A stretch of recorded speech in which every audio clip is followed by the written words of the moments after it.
My name's Stephen Dietz. I've been investing in venture for almost 30 years now. During those years, I've seen a lot of companies come to present, and what I wanted to talk about today was how to present to a VC. It's not an environment like this where it's a one-way presentation. But coming up to Slush, I received a lot of emails, so I thought before I spoke about what you actually say to the VC, I'd spend a minute or two talking about how do you approach a VC. And, sorry, the slides are in the wrong, my order.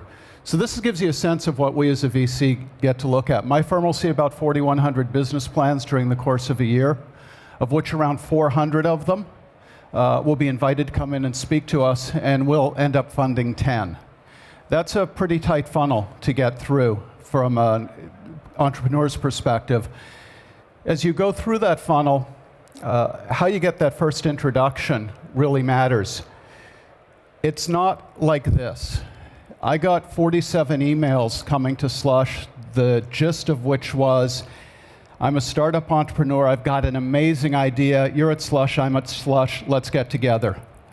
And if that's the best way you can think to reach out to somebody who you want to start a relationship that'll involve a lot of money and 5 to 7 years, it's probably not a great start. And for me, it's actually the way I decide whether or not this person has the ability to sell. And with a cold introduction like this, when there's so many opportunities to get a warm introduction, I look at this actually as the first filter. So hopefully, as you're looking at investors you'd like to speak with, you'll put a little more effort into how you reach them. Think of it as the effort you might put into a first date as opposed to a cold email. And if this is how you try and get first dates, I'm guessing you might be lonely. So once you have that meeting, what's the goal? The one thing that's certain, you're not going to get a check that day. Doesn't happen. What you really want to get out of that meeting is establish a good dialogue, and if you leave with that investor deciding, I want to learn a lot more about this team, about this opportunity, you've really done your job in that meeting. So the next question then becomes, what is in a presentation? And the most important thing is that the best presentation doesn't involve any slides at all. It is that dialogue. Ultimately, as a venture investor, I'm investing in a person. There isn't actually that much that's special about an idea. It's the team that executes it that ends up mattering. And the feeling that my partners and I get out of spending time with you and with your team is what's going to determine whether or not we move forward. Yes, we're interested in understanding, is this a big market? Is this the right time? But it's really about the team. So with respect to the team, what are we looking for?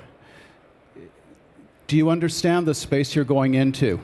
Is this an area that you have domain expertise? You've spent a lot of time there. Not 4 months of research because you decided you had a bad experience buying a car and you're going to change that industry. But is this a business that you really do understand deeply, an opportunity you can convince others of? And the others aren't just the investor. Do you know this well enough, and do you have the charisma, to the gravitas, to be able to attract a strong team around you? There's no company that thrives off a single individual running the business. That person can't do everything and needs to surround themselves by great people. The conviction that I get with respect to your ability to surround yourself with great people is hugely important. And probably the best way to give me that conviction is to bring 1 or 2 other people from your team along. It gives me a sense for the types of folks you're looking to attract. It's the best opportunity I have to judge them. And it also importantly gives me a chance to see how you interact with your team. I have many occasions, and this is a job ultimately about filtering, and we all look for easy ways to filter out the things we don't want to move forward with. I have occasions where I've had teams argue with each other when they're presenting to me. I've had teams that come in and I get 3 or 4 people in the room and one person does all of the talking. That's a really strange dynamic, and it's not one that works very well. There are things on the with respect to the team that you'll wonder if you should bring up. I've had somebody ask me, I've got a CTO who just doesn't present well. He's brilliant, but he doesn't speak well. Should I bring him? That's really a judgment call. Depends on the depth of the balance of your team. Ultimately, it's somebody I'm going to want to meet, but up to you as to whether or not that person should be at the very first meeting. Talk to me about the business opportunity. That's most of what we're hearing in the pitches today. There's an opportunity I'm addressing. I'm excited about it. But I want to really understand clearly what the purpose is and what you're doing. Can you define the solution that you're presenting very quickly? If it takes me 10 minutes of the meeting to really understand what it is you do, that's 10 fairly wasted minutes. Defining the problem is always important. And sometimes it is a very definable problem, and some companies, like Twitter, for example, can't necessarily define the problem they address, but they're saying, this would be really cool if we could do this, and here's how we think we can give it a try. Why now is very rarely addressed in any presentation, and it's a question that I'm always asking when somebody comes to talk to me about their idea. You've got an idea, you want to pursue it, but why is this the right time? Why wasn't this being done 2 years ago, 3 years ago? What is unique about the environment today that says this is the window of time to do this? There are a lot of businesses that we see, and a couple, unfortunately, that we funded over the years where we look back and say, team was great, idea was great, the timing was just wrong. And an easy example of that would be a streaming video business in the world of dial-up. We did see some pitches along those lines, but the environment just was constrained in such a way that it wasn't the right time to make that type of investment. So why now is a good area to spend some time on with that investor. And again, remember, this is a dialogue you want to have with the person. Hopefully, you found an investor that understands the industry you're pursuing. You've probably sent them some materials ahead of time. Realistically, they only looked at those 10 minutes before your meeting, but they did take a look. And some combination of the investor's domain knowledge, what they've read, should result in a really good dialogue. Your meeting is not going well if you're doing 90% of the speaking. And it's probably going really well if you feel like you're having a bit of an argument with the investor, where he's questioning some of your assumptions, where he's or she is leading you into other areas of opportunity, trying to get a sense of why you should pursue them, or frequently why you shouldn't. Focus matters a whole lot, and the investor is going to want to get a sense that you are staying focused on exactly where you're differentiated as a business.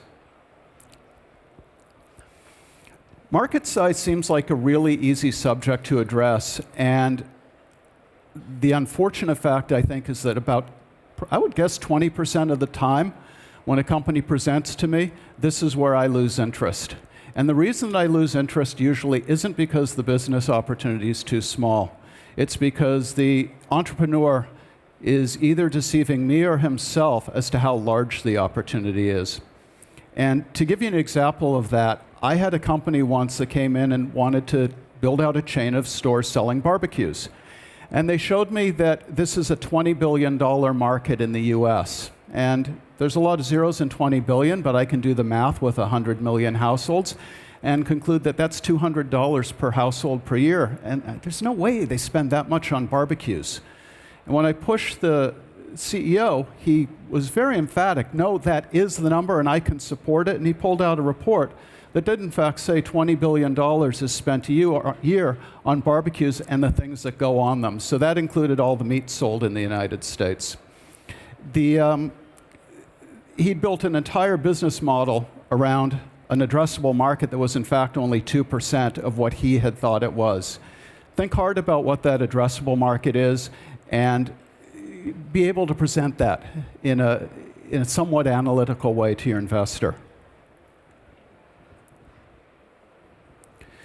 Competition, there's very rarely a case where I don't have competition.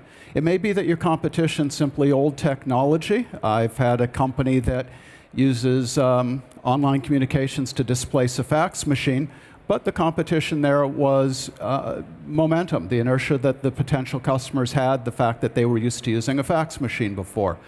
There's always competition, and if you don't understand clearly and can't communicate effectively what your competition is, why you're differentiated, you're going to have a real challenge getting the investor to pay further attention. I had a company come in about 3 or 4 weeks ago to visit me, and entrepreneurs telling me that, this is a huge industry, I'm changing the trucking industry, my competition is useless, and I asked him how he knew that, and his answer was, well, I just know that they are. And when I pushed him a little further, what I found is that he had interviewed at one of the competitors 2 weeks ago and decided they didn't know what they were talking about. Now, this is a company that does $4 billion in sales and has a $10 billion market cap. But after his interview, he knew they knew nothing about the business. That's extreme, but really understand well what your competition is and how they go to market if you're going to try and present yourself as differentiated. Business model. Walk into a meeting, you're talking to an investor. Should you have a business model? You should, but it should not look like this. That's way too much detail to get into in a meeting. Again, your whole goal is to get me to want to learn more. And if I start looking at a sheet like this, we're going to get buried in the weeds talking about little details that will result in our meeting missing the keys of my coming away saying, I really like this team, I like the market, and this is the right opportunity.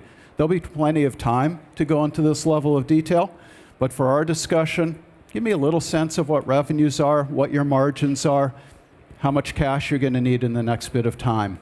That's about the extent of what should be in the numbers that are presented. When you're raising money, the question you'll always be asked is how much are you raising and what's it for? And frequently, what's it for? I'd say most of the time, I get an answer, we're going to spend X on technology, we're going to spend Y on marketing, this is our operating expense. That's really not what I'm looking for. What I want to understand is, what are you going to accomplish with the money? If I'm putting money in at a seed level, what proof points are you going to achieve with this money so that I feel like you've created value? Because if I don't see the value you're going to create, I may as well just watch and wait till the next round. You need to leave me with a sense of urgency that there's going to be tremendous value created from the money I put in today. So when the next round comes around, even though I'm likely to lead it, that's how my firm tends to work, I want that round to be an up round where you have lots of alternatives and have done some amazing things.